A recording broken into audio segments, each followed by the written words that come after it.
for everyone's benefit, including those that have been here from the beginning and those that just reached here. I'll do a little review.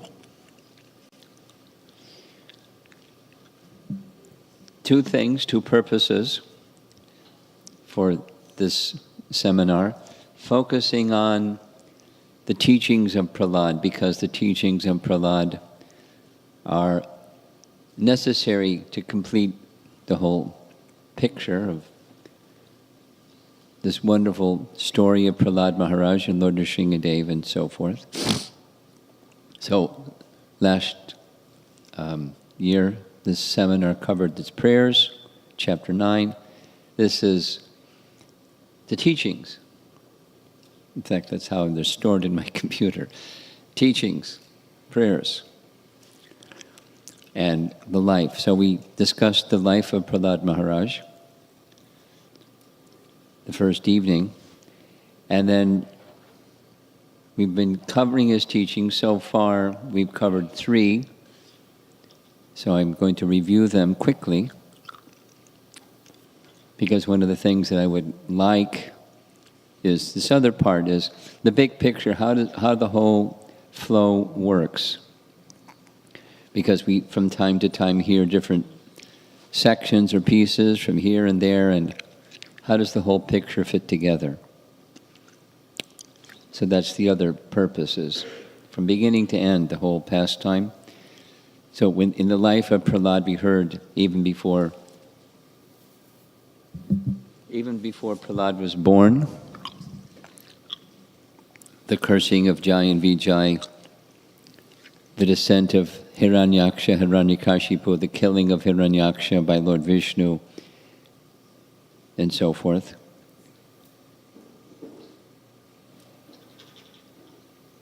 Hiranyakashipu taking a vow that this is my enemy, and the friends and enemies thing starts there. And then Prahlad appears as the son of Hiranyakashipu, and we heard all of those things. So we began with chapter 5 with the education, because little boys need to go to school. And the teachers were Shanda and Amarka. So after some time, the first teaching of Prahlad comes in response to a question of Lord Nrsingadev of his father. Hiranyakashipu wanted to know what's the best thing that he learned. So this is now review from what we've covered so far. This is just one verse in this teaching section, but there are elements in this one verse that are expanded in the other teachings, if you pay close attention. The sadhu manye sura varya dehinam. Prahlad says, the best thing that I've learned is those who have dehinam, those who have received a material body, and asat grahat, those who are attached to household life. That's how Prabhupada has translated it. Attached to asat, or griha, asat. So, home, family, paraphernalia, those are attached to the I and mine conception. They experience anxieties.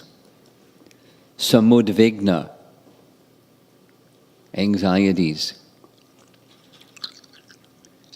Dhyam indicates intelligence. Their intelligence becomes spoiled, filled with anxieties.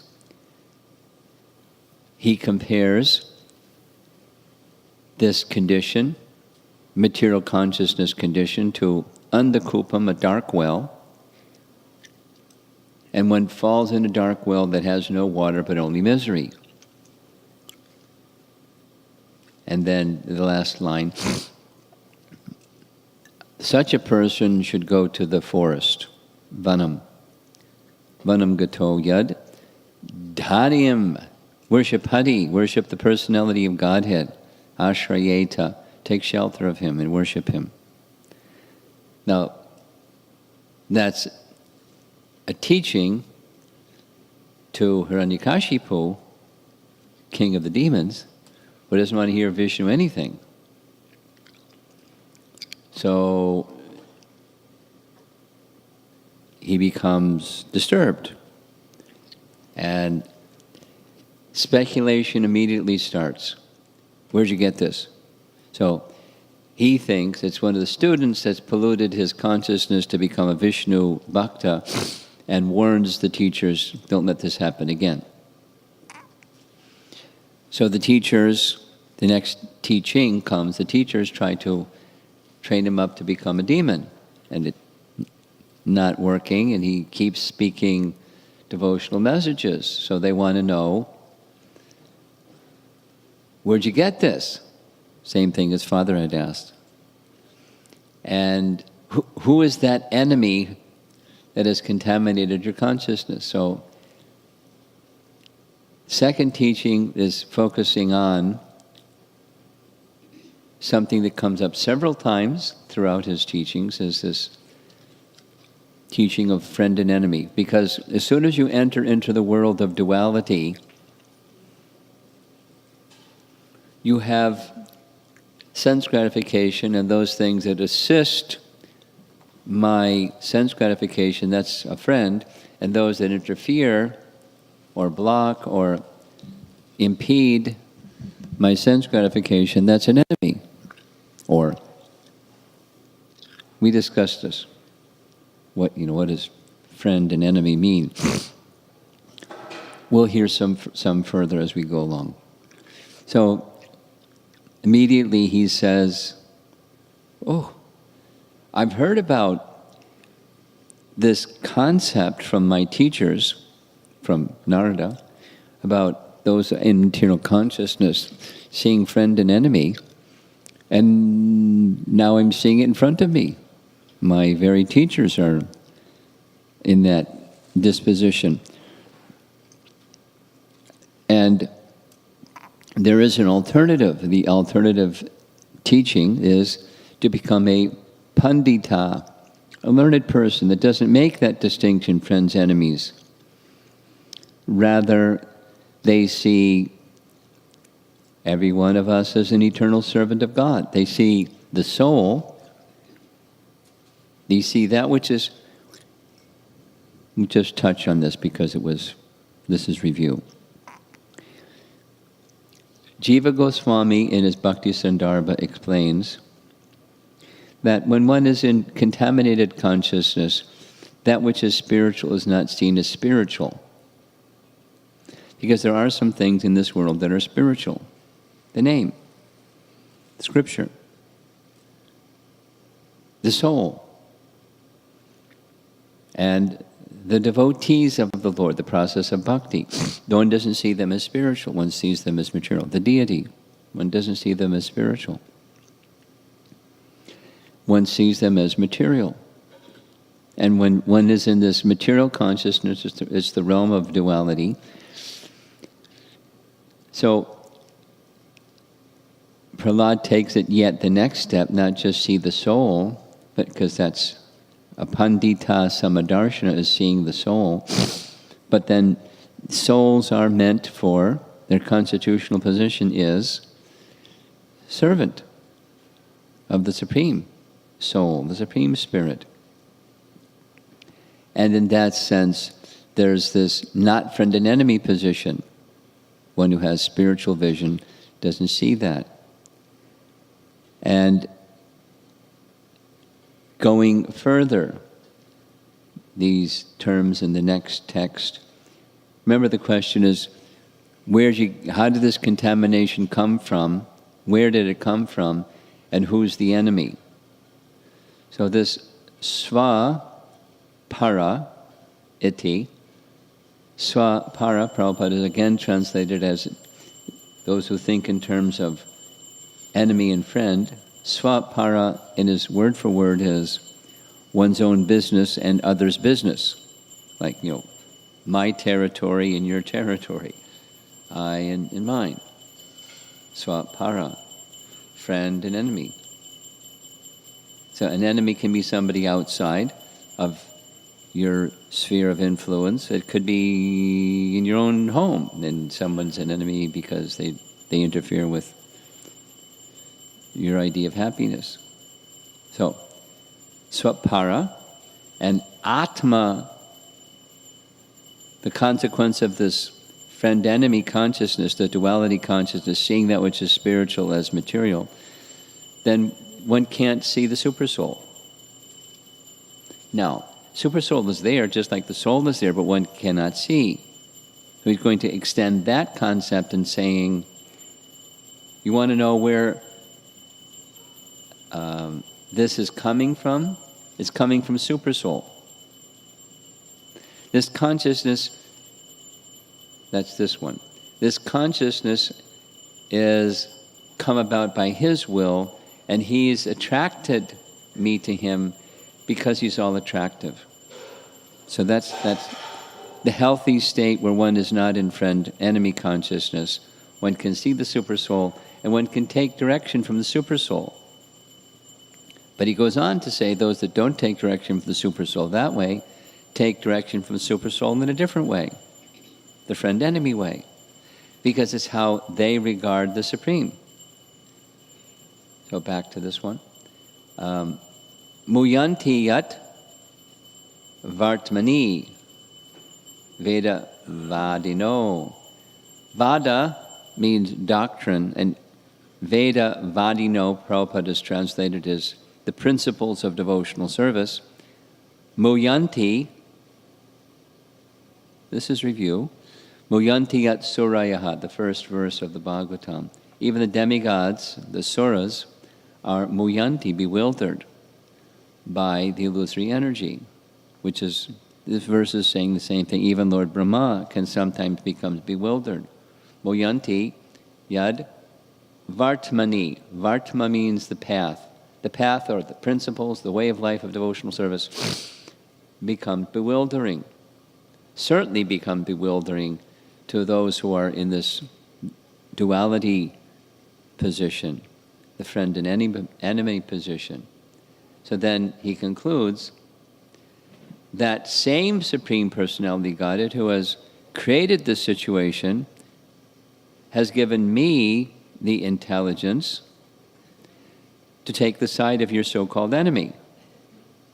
You wanted to know where it came from. It comes from Supersoul. But you see Supersoul as your enemy, and therefore you can't see him. You see him as enemy. But that same Supersoul is giving me this intelligence. It's, later they say, to Hiranyakashipu, it's spontaneous. So, yeah. So this is the last part of teaching number 2. Where'd you get this? Who's that enemy that has spoiled you? And we then heard they tried their best. They threatened him with a stick, literally, and they tried this way and they tried that way to intimidate, to bully, to bring Prahlad around so he wouldn't be a devotee anymore. Some time passed. Then comes teaching number 3 that we heard already earlier today, this morning. And after a while, doesn't say how long, once again, Hiranyakashipu affectionately placed Prahlad on his lap, tears of affection coming down his cheek, asked him a similar question. You've heard a long time from your teachers, and out of all the things that you've learned from your teachers, what's the very best thing? So teaching number 3 is, the ways of devotional service. So I'm repeating these purposely so that they'll stick. Because there's a continuity from one to the next. He's teaching the way of pure devotional service. He's teaching us. The readers of the Bhagavatam are getting Prahlad's instructions how to go from contaminated consciousness to pure consciousness, which is important because that's what we need to do. So when he hears this devotional service answer, now this is new, text 27, he becomes enraged, his lips tremble, and he accuses the teachers. "Oh, unqualified, most heinous son of a Brahmana, you have disobeyed my order and have taken shelter of the party of my enemies. You have taught this poor boy about devotional service, the path of the enemy."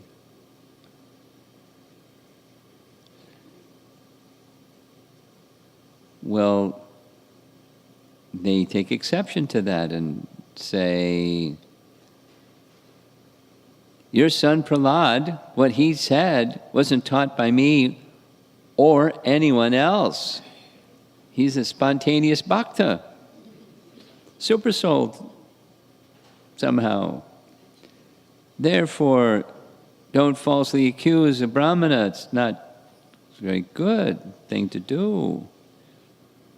You're a cultured gentleman. Cultured gentlemen don't falsely accuse brahmanas." So he accepted their answer, and then he turned again to Prahlad. "Where did you get this? You rascal! Most fallen of our family, if you have not received this education from your teachers, where have you gotten it?" So now comes teaching number 3. And it's all 3 verses, well, at least 2 of the verses are very commonly quoted verses by our founder Acharya. You'll recognize them. And in fact, we'll chant them together. Matirna Krishne paratak svatova mito bipadyeta grahak pratanam adanta gobir vishatam tamishram punash punak charvata charvananam. Matirna Krishne abhipadyeta. Matir, reference to the mind or consciousness. Consciousness of Krishna is never aroused in people like you. Now he wants to know where'd you get this. That's his question. And so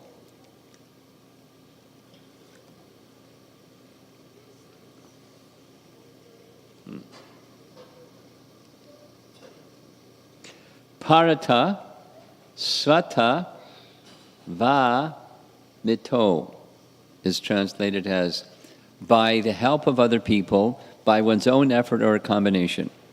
Prabhupada sometimes would say by teaching, by one's effort, or attending a conference. Combination.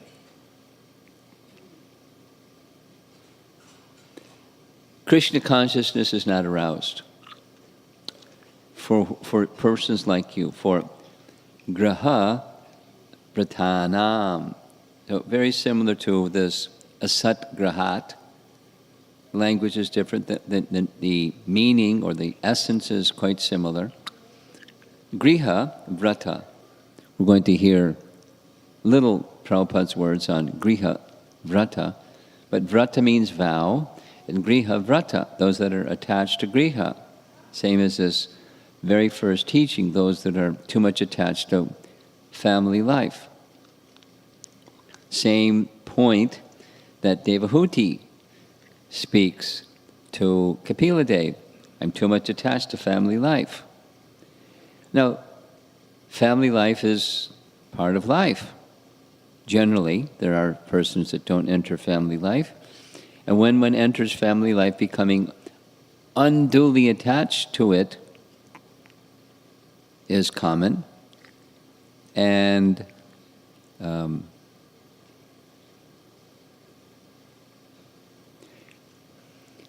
just absorbed. Vrata, one's whole life and purpose of life is absorption in that. Griha Vrata. And Adanta Go Bir is uncontrolled senses. And Vishitam Tamishram is hell. And they don't glide down to hell, they go quickly to hell. And Punak, this is another phrase that Prabhupada would say. The first line and the last line especially. Matirna Krishne Paratak Svatova. And the last line, Punak Punascharvata Charvananam. Now these are teachings of Prahlad, well-known teachings from our ISKCON point of view particularly. Punak Punascharvata, what's the business of materialistic people? Chewing the chewed. And the common example that he would give, that's not so much known outside of India, but in India it's very easy to understand. Somebody on the roadside sells sugarcane juice. And by the side of the sugarcane juice stand, there's the cane that's already had the juice squeezed out. And anybody that's done that, you see, they put the cane in and run it through umpteen times until all the juice is out, and they discard the cane. And somebody comes along and bites on the cane that's already, the juice is out. And there's no juice. Now, in cane that hasn't been already squeezed, there's juice. That's what some people just bite on the fresh cane and chew it, and it's sweet. Punash punak charvata charvananam, chewing the chewed. And they keep doing it and keep doing it and keep doing it. Just another phrase that Prabhupada uses, old wine in new bottles.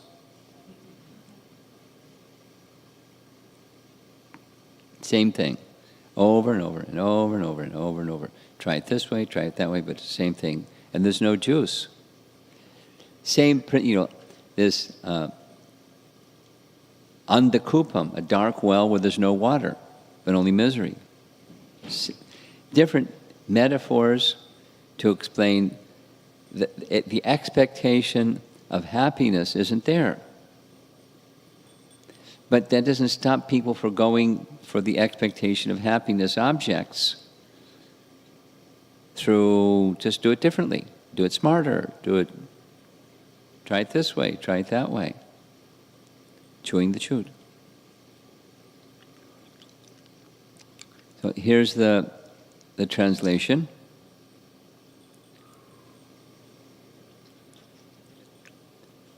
Because of their uncontrolled senses, adanta gobir, persons too addicted to materialistic life,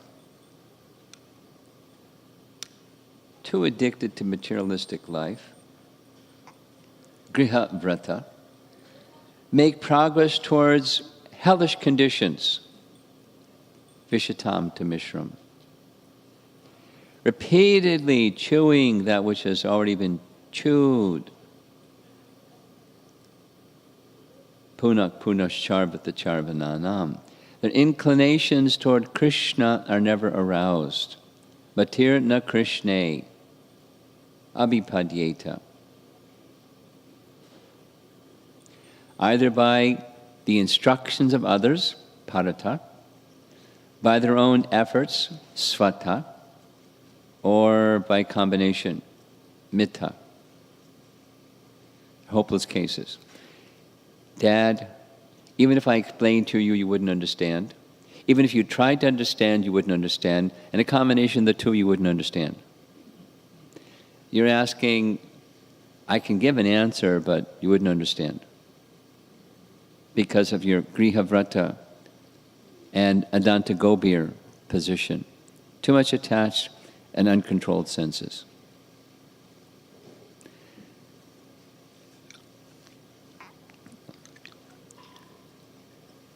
There's a reference, just this matir na Krishne.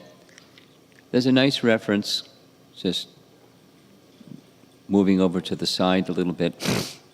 The first time Chaitanya Mahaprabhu and Sarvabhauma Bhattacharya met, of course, Lord Chaitanya was in a state of ecstasy in the floor of the Jagannath temple room, taken to his home. He came back to his external consciousness after some time and went to take darshan of Lord Jagannath and came back so they could take their meal. Sarvabhauma Bhattacharya spoke, seeing here's a sannyasi. So, Namo Narayanaya. I'm offering my obeisances unto you, O Lord Narayan. Because when one takes sannyas in the Shankara line, the sannyas, that's how they addressed one another. Now you're Narayan. You've renounced the world, now you're Narayan. And Chaitanya Mahaprabhu replied, Krishne matirastu. Right there in the Bhagavatam, Madhya Lila. Krishne matirastu.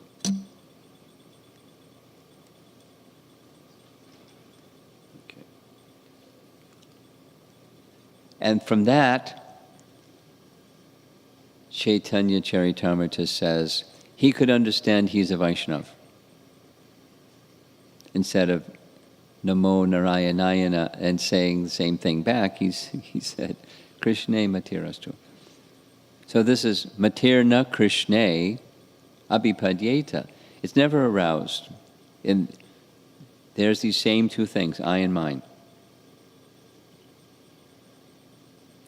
Too much attached to the bodily conception of life and too much attached to the conception of extensions of the body, mind, griha, home, family, and that subsumes or completely takes over one's consciousness. Prabhupada describes those who are grihavrata, whose only aim is to live comfortably with the body in the material world, cannot understand Krishna. The two expressions, grihavrata and charvita charvananam, indicate that a materialistic person tries to enjoy sense gratification in different bodily forms, life after life, but is still unsatisfied. Now, some of these people look like they're having a party, they're having a good time. But is that real satisfaction and what happens the day after? Or when they get in an argument with a family member or something. Something happens because it's the nature of this world. And that happiness is gone and in comes something else. So it's not, real happiness is unending, it's sat. And the other happiness is asat, so asat grahat. Back to this very first teaching to Lord Nrsimhadev. Prabhupada continues. In the minds, referring to Bhagavad Gita, in the minds of those who are too much attached to sense enjoyment and material opulence, and who are bewildered by such things, the resolute determination for devotional service to the Supreme Lord does not take place.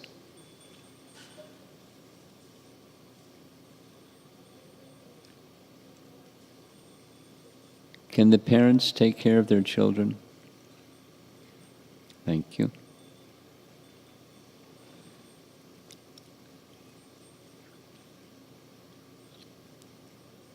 Interesting image, huh?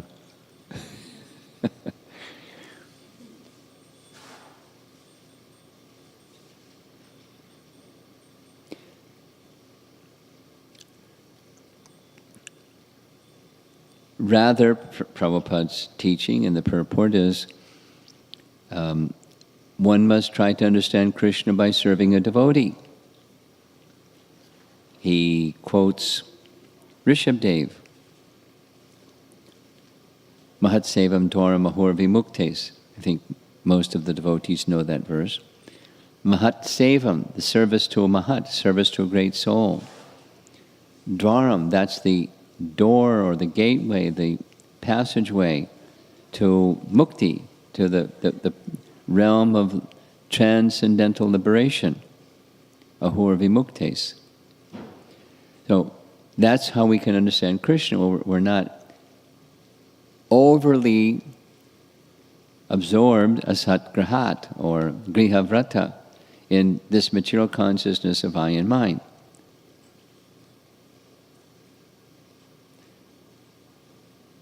So that's one of the verses. Matirna Krishne paratak svatova mito vipadyeta grahak ratanam adanta gobir vishatam tamishram punak punascharvita charvananam. Listen to Prabhupada's recordings and you'll hear these phrases. He sometimes says the teachings of Prahlad, but when you hear them, you'll know it's the teachings of Prahlad. Now comes another very famous one, maybe even more famous. Na te vidu swartakatimi Vishnu. How many have heard that in recorded lectures by Srila Prabhupada? Oh, you have to listen more to Prabhupada lectures. You'll hear it lots and lots. Let's chant together. Na te vidu svarta gatim hi Vishnum darashaye hi bahir artamanina adanta andhayar upaniyamanas te pisha tantriyam murudam nibaddha. First one is really easy. Na te vidu, they don't know. Na te vidu, they don't know. Sva arta gatim. Sva is one's own. Arta is goal. Sva arta gatim, reaching Vishnu, pleasing Vishnu, service to Vishnu, connection to Vishnu is the goal. And persons who are in this Grihavrata place, they don't know. Even if somebody tells them, even if they try or combination, they don't know. And if you don't know the goal of life, it's fearful. I don't know where I'm going. I feel like that sometimes in China because I don't speak Chinese. Like go into a train station, it's wild. There's so many people going in so many directions. It's a wall of people everywhere. And you're just getting moved as well. And I don't know where I'm going. I have to stand right next to the translator so if you don't know where you're going, it's fearful.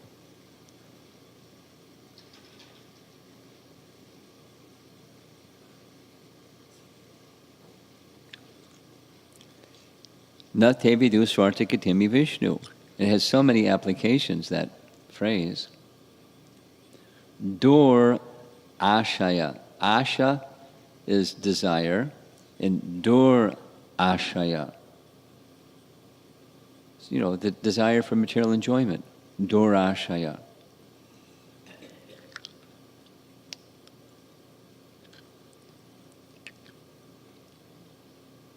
The andha itandayar upaniyamanas, that's this blind leading the blind. The blind leading the blind. We've heard that so many times, the blind leading the blind. You know, it's the world in which we live. Who has vision? There are persons, there's always in this world, there are persons that are leaders, but they don't know where they're going either. The blind leading the blind.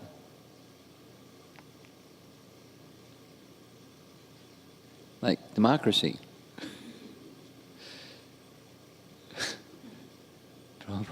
Prabhupada would speak about it often. You know, you got the biggest animal, and you know, the fierce one, the lion, he's the ruler because he's fierce.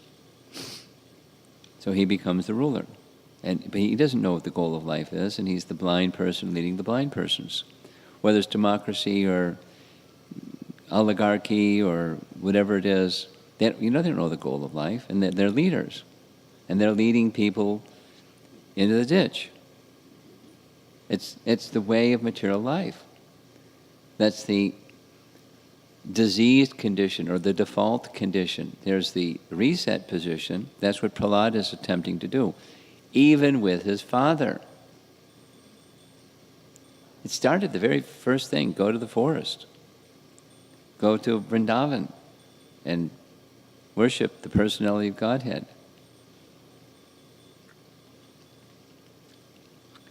Translation. Persons who are strongly entrapped in the consciousness of enjoying material life, durashaya,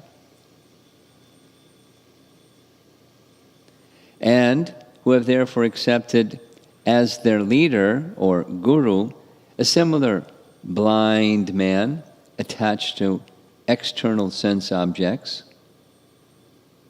This is Bahir Artha. Bahir, we know from our Nrsinga prayers. Bahir means outside. Bahir Artha, the valuable thing is outside. And manina, one contemplates happiness is out there somewhere. Bahir Artha manina. And to get that, durashaya, I have material life, I have ambitious life. I work hard to get that happiness that's outside of me somewhere, somehow. That's my God project in this lifetime. So I get some education and I learn some skills how to do that one. Such persons cannot understand that the goal of life is to return home, back to Godhead, and engage in the service of Lord Vishnu. Sva artagatim hi Vishnu. Dad, Ranikashipu. As blind men, guided by another blind man, miss the right path and fall into a ditch, materially attached men, led by another materially attached man, are bound by the ropes of fruitive labor, that's this urudamni, which are made of very strong cords, and they continue again and again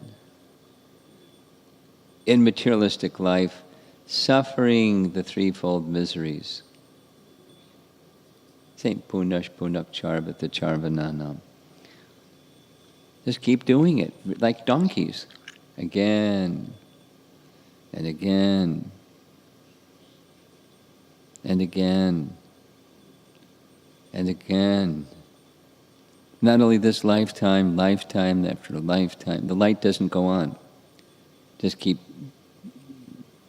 donkeying after misery, thinking it's outside somewhere, I just have to find it. Very sad.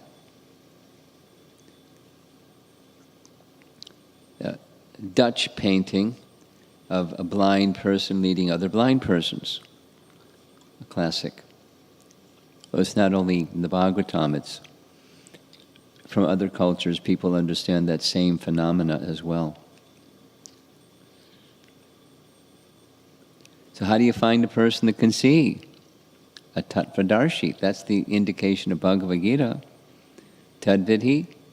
Find a tattvadarshi and take shelter there, inquire, render service. But if you don't have a tattvadarshi, you got this situation. Someone's going to lead, and some persons are going to follow. It's just way of life.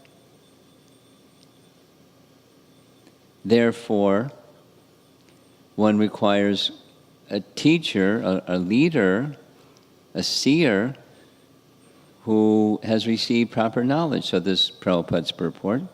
An actual guru is Shrotriya from the Upanishads, one who has heard or received perfect knowledge through parampara, the disciplic succession. Indirectly, unpacking Prahlad's words, he doesn't accept Shanda and Amarka. He doesn't accept Shukra Acharya indicating in one definition or meaning of his name, he's a seminal guru. That's what it means, his name. He doesn't accept. These aren't my teachers. I'm not going to follow them. You've entrusted me to in their school, but such blind men may lead other blind followers without true knowledge of material conditions, but they are not accepted for devotees like Prahlad Maharaj. So let's go back to his question, because it's come up 3 times now. Where did you get this? He's going to tell his classmates where he got it, but he's not telling the teachers. For the teachers and his father, the teachers, he's saying super soul, who you consider the enemy, is being very kind to me, but while you think he's the enemy, that's your mistake. Here it's, even if I explained to you, you wouldn't understand, because you have this overly attached position.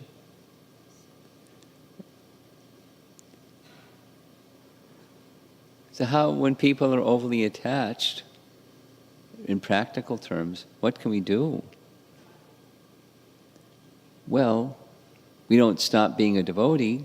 We don't judge people, because that Prahlad isn't saying, friend and enemy, like I'm enlightened and you're not, ha. He's giving knowledge. So some persons don't want knowledge, and he's understanding, his father won't understand.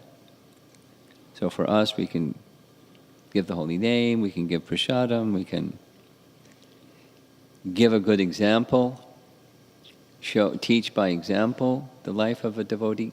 Certainly he's doing that with his father and his teachers.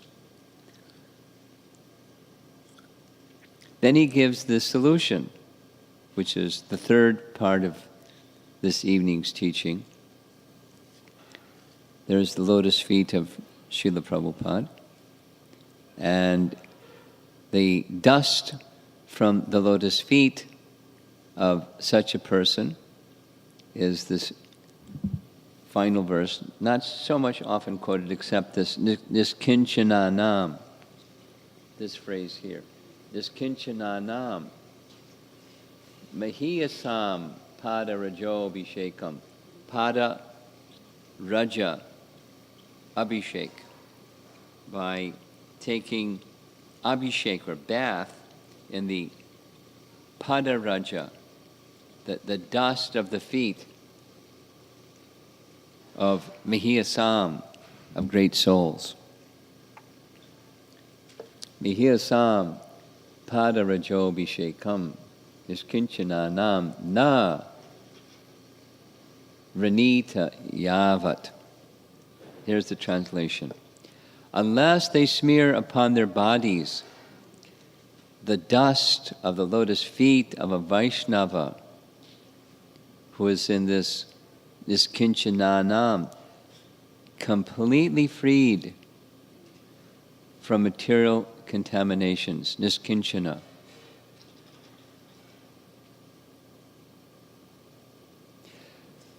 Persons very much inclined towards materialistic life cannot be attached to the lotus feet of the Lord, who is glorified for his uncommon activities.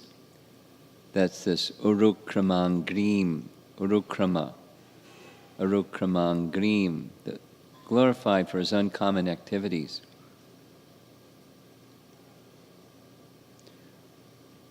Only by becoming Krishna conscious and taking shelter of the lotus feet of the Lord, in this way can we be freed from material contaminations.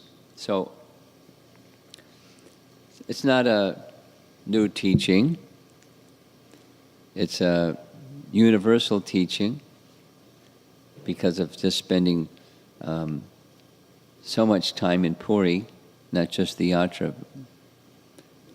I spent almost a month personally preparing for and then delivering this message of Chaitanya Charitamrita of Lord Chaitanya in Puri. Very purifying. And a theme over and over is this one. A classic is Gopinathacharya, the brother-in-law of Sarvabhauma Bhattacharya, speaking really strongly with his brother-in-law, because of their family relation, he could do that, blasting him. The Supreme Personality of Godhead is right in your home, and you can't recognize him. Because your heart is as hard as a dry oil cake. I don't even know what a dry oil cake is like, but it's that really hard. And there's only one thing. You will understand only if you get the mercy. So this getting the mercy message comes again and again. He got the mercy. He got the mercy later, as is disclosed, by the well-wishing of Gopinathacharya to get the mercy. By the mercy of a Vaishnava, he got the mercy of Chaitanya Mahaprabhu, and then he could understand. And once he could understand, then King Prataparudra could understand. He became a downline marketer. He became spiritually empowered by the mercy of Gopinathacharya, the mercy of Sarvabhauma Bhattacharya. And Gopinathacharya got the mercy of Chaitanya Mahaprabhu's spiritual master, Ishwara Puri, when visiting in Navadvip, stayed for quite some time in the home of Gopinathacharya. He got his mercy. So he was already mercy-laden. He was already filled. And he got the mercy from Madhavendra Puri. And this is our way of Vaishnava life. We require mercy. We require making effort, and we require mercy. This is the last day of Kartik, yes? So for a whole month we've been speaking about getting the mercy, then the Damodar Leela. Because Mother Yasoda was able to bind Krishna by the mercy of Krishna. Conversely, she was unable to bind Krishna when Krishna didn't want to be bound. Vishwanath Chakravarti Thakur explains this. Krishna was exhibiting, he has unlimited potencies. Parasya Shaktir Vividaiva Shruyate. Is there any limit to Krishna's potencies? No limit. Quantity, variety and quantity, unlimited. That's Bhagavan. Limit or limited? Unlimited or limited? Unlimited. So he was exhibiting some of those potencies. His Swarup Shakti and his Icha Shakti. I don't want to be bound by Mother Jasoda's rope. I want to go get more butter. She couldn't bind him. But seeing her devotion, he withdrew those two potencies and it exhibited his mercy potency, Kripa Shakti. And then she could bind him. So same with us. If we want to do something, want to walk across the floor, you can't even walk across the floor unless the sanction of the Supreme Lord is there. You want to distribute a book. I saw some devotees after our morning session, they were going off for a book distribution. I said, it's really cold. They didn't even hear the cold. They just said, we're going to go here, and there's a whole box over there. And this. So they want to give mercy. They want to give mercy. You have to receive mercy. That's our Vaishnava way. There's these two things. Vishwanath says the 2 inches too short represent effort and mercy. It's really simple formula, and both are required. Effort alone is not enough. But don't just hang around and wait for some mercy to come. You make an endeavor. And you're eager for mercy. That's the combination.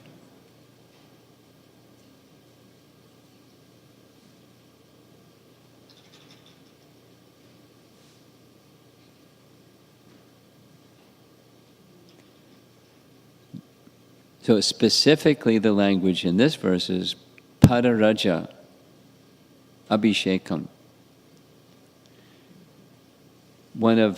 Some of you know Dinabandhu in Vrindavan. The lovable, effusive Dinabandhu. Anyone that's been around Dinabandhu has heard one of my favorite verses. He says, it's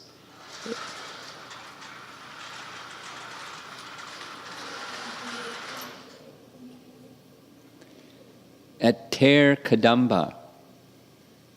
We're not off topic. This is anecdotal, but it's on topic. Ter Kadamba is one of the nicest places, simple, but spiritually significant places in the whole of Vrindavan. Because it's a place where Radha and Krishna, in between where Radha was living in her so-called marriage, and Krishna was living as the son of Nanda Maharaj. It's in between. It's a grove of kadamba trees, and many wonderful pastimes would take place there. And it's a place where Rupa Goswami kept his residence sometimes. Many times. It's said he wrote much of Nectar of Devotion there. So there's this deity of Krishna Balaram at that place. It's in this grove of trees. I'm sure there were more kadamba trees some time ago. People poach. Anyway, nice place. And above is this verse written by Raghunath Das Goswami about Rupa Goswami. And he's appealing. Raghunath is appealing, birth after birth. Let me take some dust from the feet of Rupa Goswami. So here it's take Abhishek from the dust of an exalted devotee, this Kinchananam Bhakta.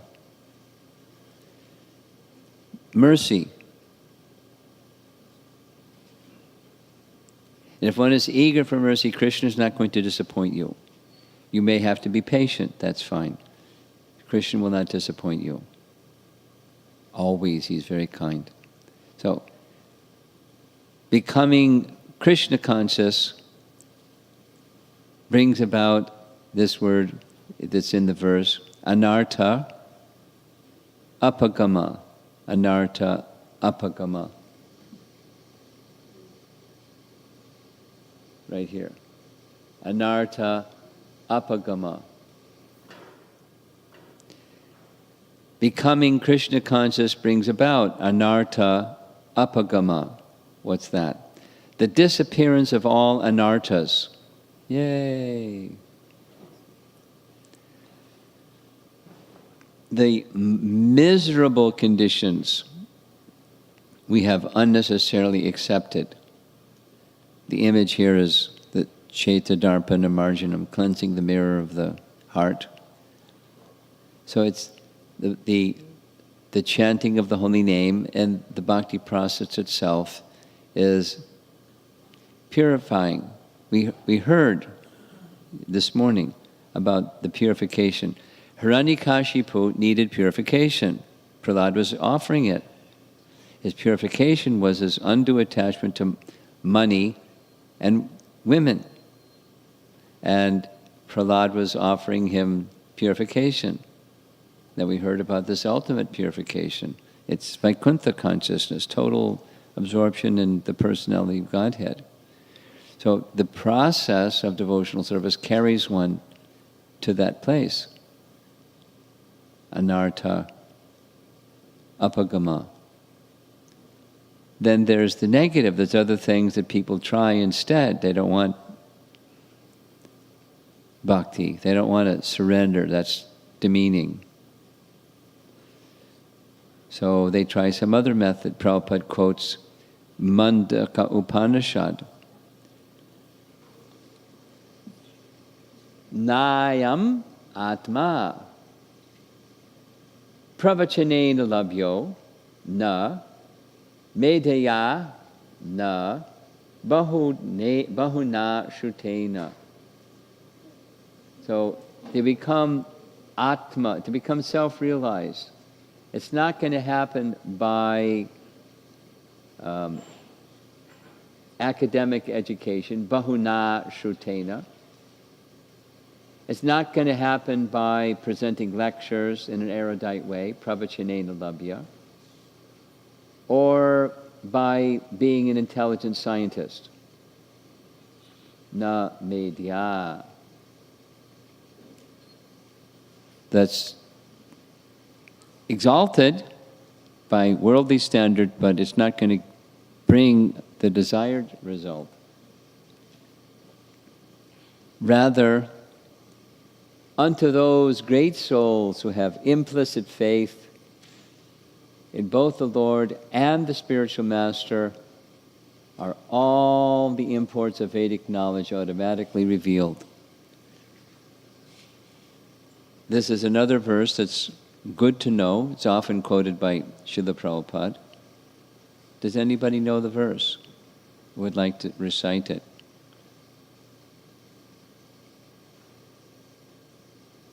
Yasya devi para bhaktir tata deve tata garo tasyaite katita hyarta prakashante mahatmanaha. That's the verse. Yasya deve para bhaktir yata deve tata garo. Those who have implicit faith in the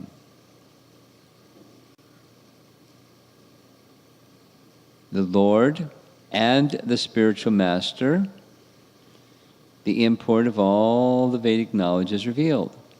Tasyaite katita yarta prakashante. Prakash. They become manifest. The meanings become manifest. There's this nice statement, similar statement in Chaitanya Charitamrita. Krishnadas Kaviraj says, one who has faith in Lord Chaitanya, the impossible becomes possible. The blind man can see the stars in the sky. A lame man can climb a mountain. Anybody that's had some leg ailment, just maybe walking upstairs, what to speak of climb a mountain. But a layman can climb a mountain. And even a fool can understand the conclusions of Vedic knowledge. That's Krishnadas Kaviraj's statement about faith in Lord Chaitanya. Here's this Upanishad statement of faith in the Supreme Lord and the spiritual master, Yata Deve Tata Guru. That's the method. And the previous one is, that's not the method. And that's what he's saying to Hiranyakashipu. You wouldn't understand. You got the wrong method. No matter how long you go on with that other method. One other reference found in this purport, from Mandaka Upanishad, the Lord is obtained only by one whom He Himself chooses. That's the mercy part. To such a person He manifests His own form.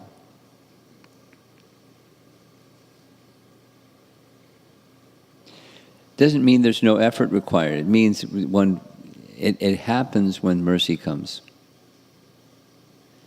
So, enough teaching from this little boy Prahlad. Hiranyakashipu flies into a rage. He throws his son on the ground and orders, in several verses, he should be killed. He is not a son, he is an enemy. And immediately he should be killed. Called for the guards.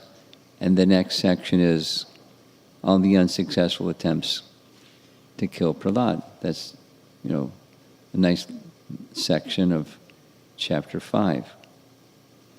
And tomorrow morning we'll start with chapter 6. What happens after that? Okay, so can we have the microphone? And somebody would like to discuss any of these points? Go back and chant the verses again, maybe.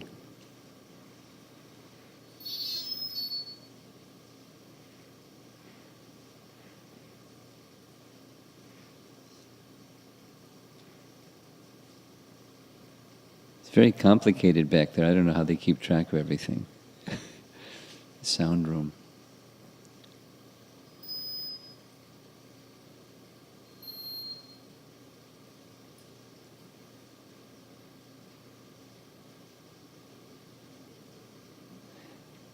Well, without the microphone, anyone with comment or question? Yes?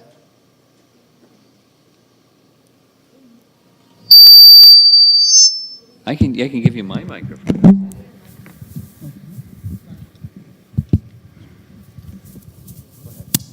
In 7.5.32, Srimad Bhagavatam, it says that the first part says that unless one is free from material contaminations, material attachments, one cannot be attached to lotus feet of Vishnu. Yeah. And the second part says one can become only by becoming Krishna consciousness, one can become free from all anarthas. So, which comes first? Mercy. Mercy comes first. And by mercy, one can go beyond the contamination and take shelter. So it's not an on-off switch. It's not exactly a cause and effect. The intervening principle is mercy. And then there's degrees of mercy and there's degrees of receptivity of mercy. But that's the intervening factor. It's not a chicken and the egg question. sorry? It's not which comes first. Chicken and the egg, you know that? Which comes first, the chicken or the egg? You know that question. You've heard that? You've heard that, okay. So, which comes first, the free from contamination or the shelter of the lotus feet? That's not a which comes first question. The mercy comes first. And then the contamination is removed and attachment. So it's not fully true that if one is very materially attached, he cannot take the shelter of the lotus feet of Vishnu. It's not completely. I mean, one cannot. No need to be scared that I'm attached to. I have these material attachments, so I'm not qualified to take shelter of lotus. It doesn't mean that, right? I just want to verify. Yes. If I've understood your question correctly,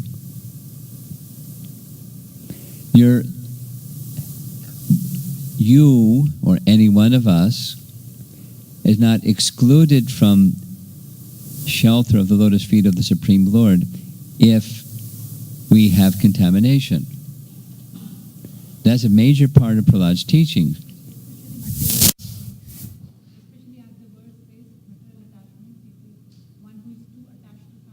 Yeah, so too attached.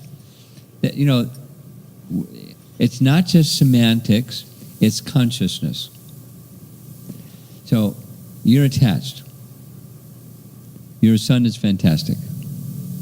And you're attached to him and he's attached to you. And you wouldn't be a good mother if you weren't attached to your son. The teaching is not be detached from your son. Undue attachment is another thing. Then you're blinded. You can't really see his spiritual well-being or anything when one is too attached. Undue attachment is a problem. Does that answer your question? It's a really nice place to understand this more is Queen Kunti's prayers, those concluding verses where she's speaking about, please cut my attachment. Prabhupada says, if you have to be attached or you're dead. So it's not an appeal, die, so that then you're not attached anymore.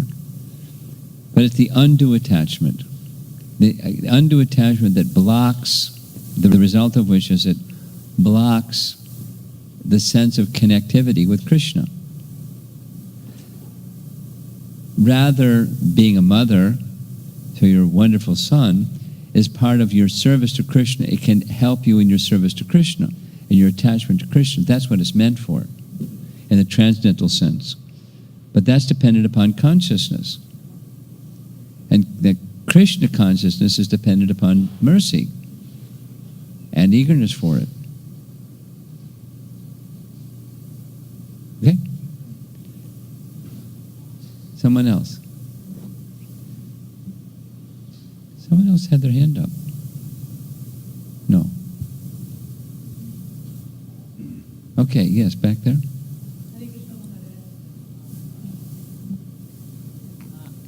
I just thought of sharing this verse from Srimad Bhagavatam, 11th canto. 11th canto, okay. 11th canto, chapter 20, where Krishna speaks to Uddhava. Yeah. He says, it's a beautiful verse. I'll just read the translation. If somehow or either by good fortune, one develops faith in hearing and chanting my glories, such a person, being neither disgusted with nor very much attached to material life, Yes.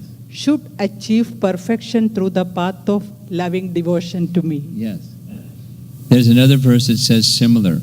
A candidate for devotional service is neither too much attached or too much detached. Too much detached is impersonal. Too much attached is material. A good candidate is neither of those. Too much attached, too much detached. So some attachment is necessary, but Krishna conscious attachment is towards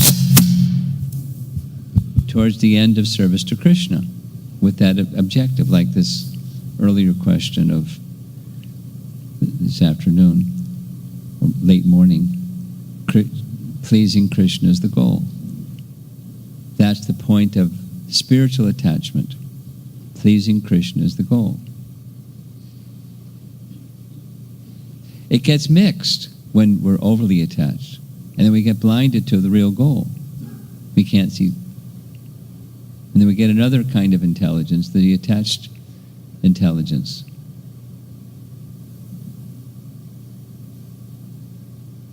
And things get unpleasant when that happens. We make wrong decisions,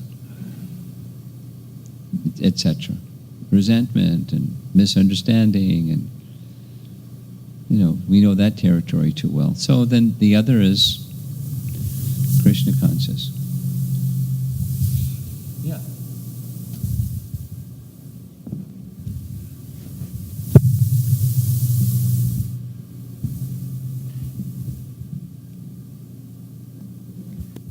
Hare Krishna Maharaj.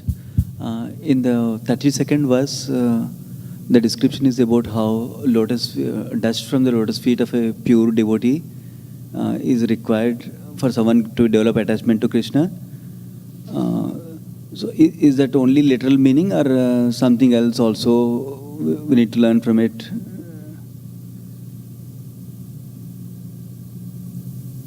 Are there other options on the menu? That's what you're asking?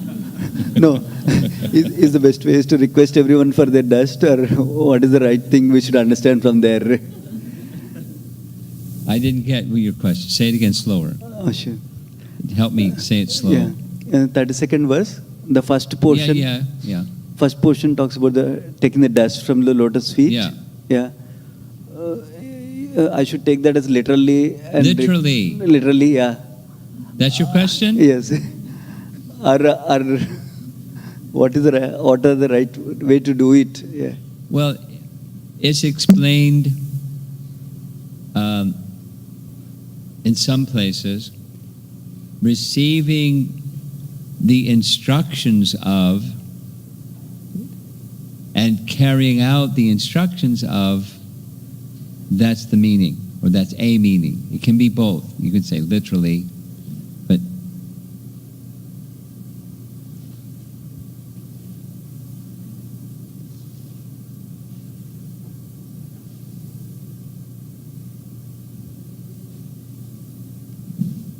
yeah. Maharaj, about the question of having a right mix of attachment and detachment. Having a right of? So the question of from Mataji about having the right mix of attachment and detachment, or having the right... well, it's spiritualizing our attachment, but it's not exactly the right mix of. Go ahead. Yeah, that sounds... either we when we want to detach from something, we try to ignore it, try to keep our focus away from it. That's material. And if when you're attached, we try to think about it. But when you are trying to do something that's kind of together, where you're trying to have a right balance, that seems very difficult. Well, being married it's a classic. What's the sense of being married if you're not attached to your wife? And your wife not attached to you, see you later. Who cares about you? So it's not coldness of heart. There's attachment. But spiritualizing the attachment is, let us together serve Krishna. Now there's a material dimension, but it becomes spiritualized to the point where it's not material anymore. And that's the journey. And if one isn't attentive in that journey, then it's easy to fall into the ditch of too much attachment or detached. Because we're not. If one loses sight of the purpose, Krishna is to be pleased, then it's about my interest, and you're not serving my interest properly anymore. And we have a family quarrel. And there's always going to be differences, and there's always going to be, so Krishna's interest is to be pleased. Keep that in the center, and it spiritualizes. And elevates to the point where it's not material attachment anymore. That's the goal. And it's an elevated goal, but that's the goal. Until that's there's, duality. My interest and your interest, and we compromise. Sometimes. Anyway.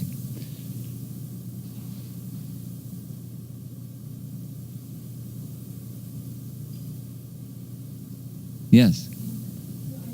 Follow up? Same? No, different. Okay. I just want to verify the friend and enemy definition which Prahlad Maharaj says. So friend means the one who encourages our ego, false ego, and the enemy means one who deflates, like discourages. Not just false ego. Yes, and the mind and the senses.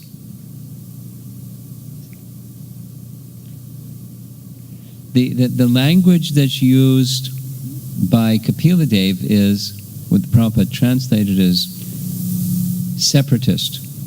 That when our interest is separate, vinadrik is the Sanskrit.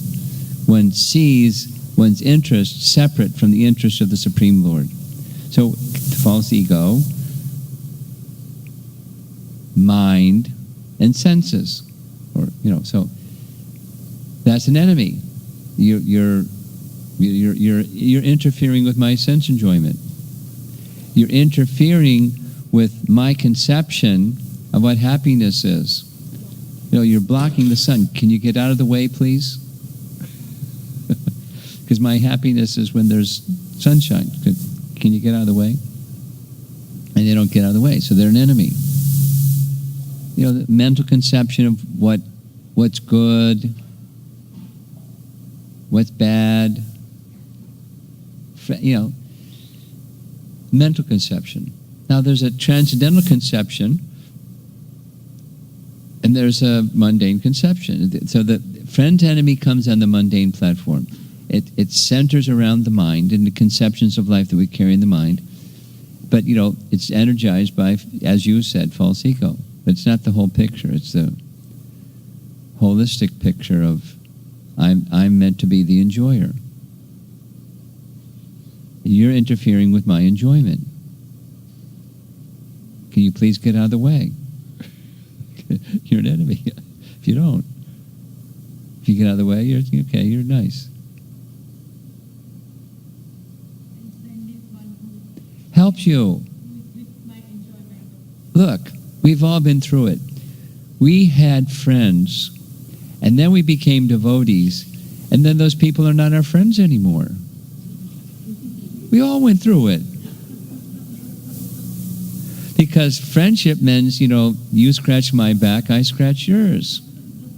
You satisfy something I need, I satisfy something you need. It's an unwritten business contract. And you violated your contract. You don't satisfy my stuff anymore. What's wrong with you? You become a fanatic, you're not fun anymore. I see you later. I'll find friends. No, it's not always like that. But there's a share of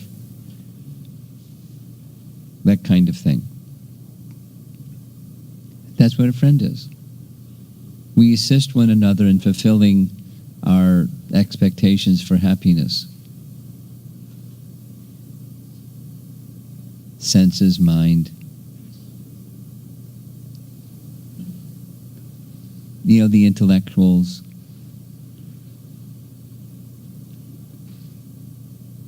Like-minded. Yes. Okay, here comes the microphone.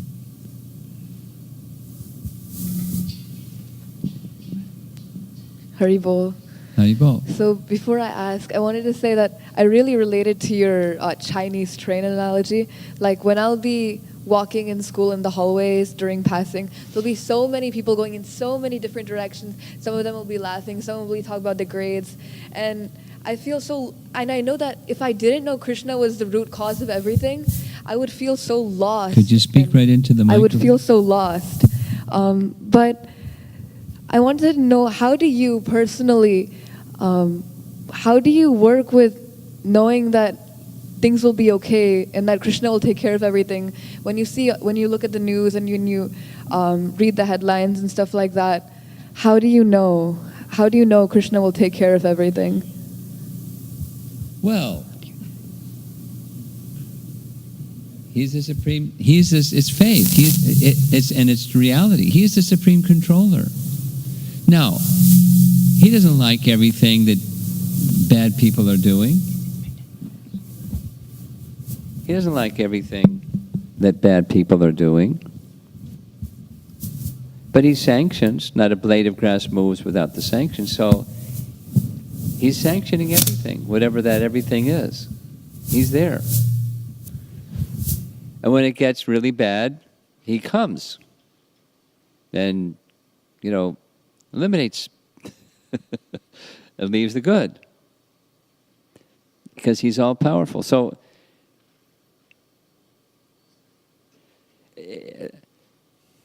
your specific question is, how do you know? It's faith. And it's just like reality. Who is the controller? Step back. Is there no controller?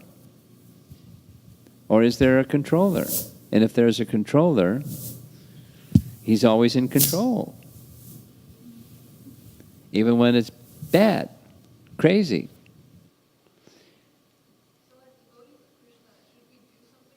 Yeah. Yes. Encourage me to go out for gun control marches and stuff like that? No. No? Causes aren't the solution.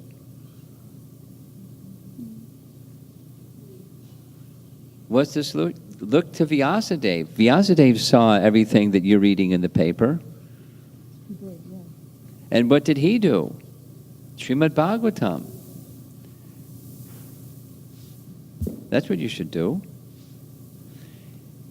Immerse yourself in Srimad Bhagavatam and vibrate, distribute the message of Srimad. Be a walking Srimad Bhagavatam. That's what you should do, not a cause-oriented person. I mean, someone may do that for a purpose that's higher than just stopping, gun violence.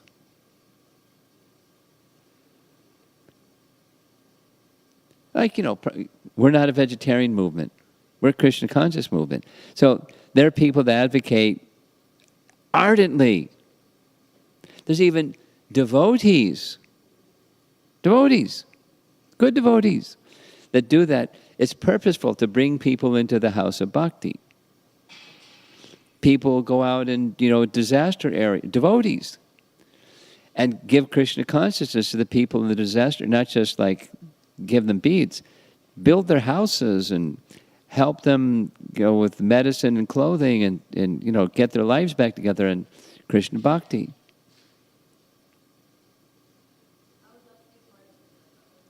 But it's a big but.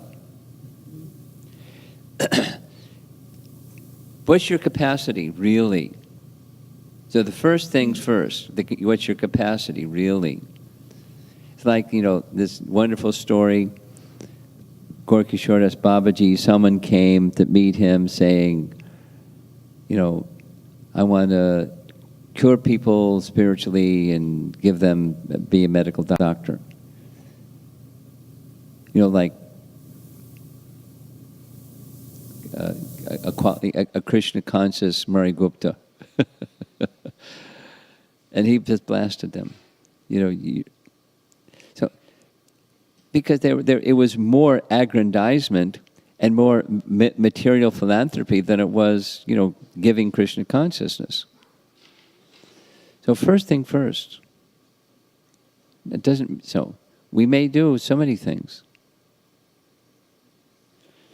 But the highest is the gift of Krishna consciousness. And that's not going to happen by just stopping. It's going to, the modes of nature will roll on. And it'll go over there if it stops over here. It's going to go over there. So how do you deal with the modes of nature? Well, Krishna's in control. We awaken Krishna consciousness, and the lives of people can change.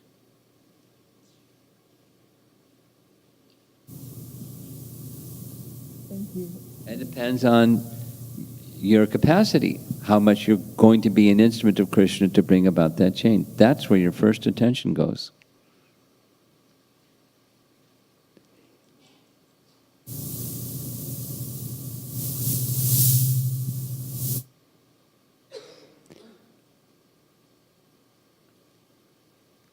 In Bhaktisiddhanta's life, there's many examples. Prabhupada also. Why are you reaching all these intellectual people? There's so many suffering people, starving. In Bhakti Siddhanta, everyone's suffering. Who's not suffering? Everyone is an eligible candidate. So there's different people. Well, people that can't even eat, then feed them first. Okay, we can have Food for Life programs. We're not just feed people first.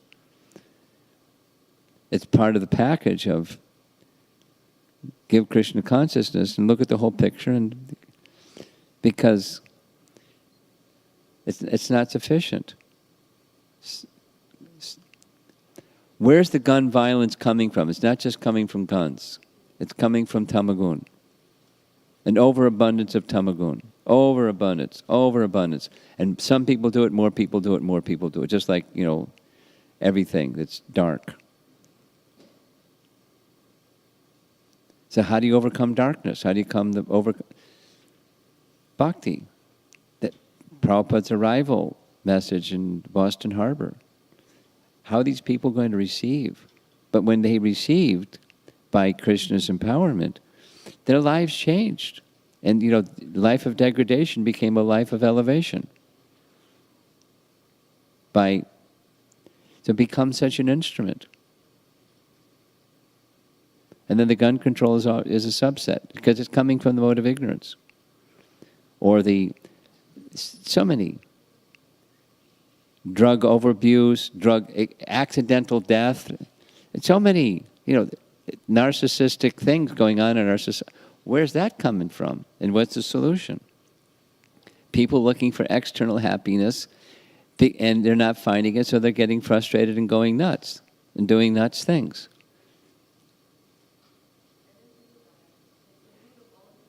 There's a big hole inside, and some people do these things just because it gets attention. It's crazy. The modes of nature, acting. What's the antidote for the modes of nature? Krishna consciousness. Be and promote. On earth, if there was a pure devotee, if you became a pure devotee, the impact on earth amongst many, many people was so much greater than going off and campaigning for some cause. Save the whales.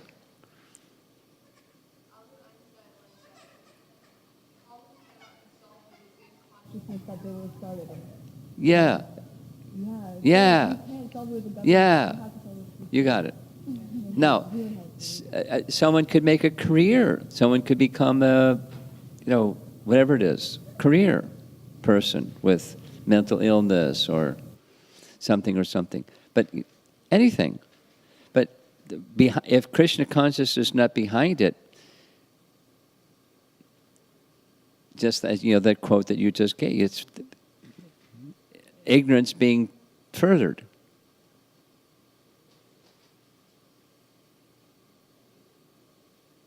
The ignorance has to be addressed. No problem. Have a career with something. With Krishna consciousness at the heart of it. Okay, we've exceeded our time. We're going to end. Start with chapter 6 tomorrow morning. Srila Prabhupada ki jai.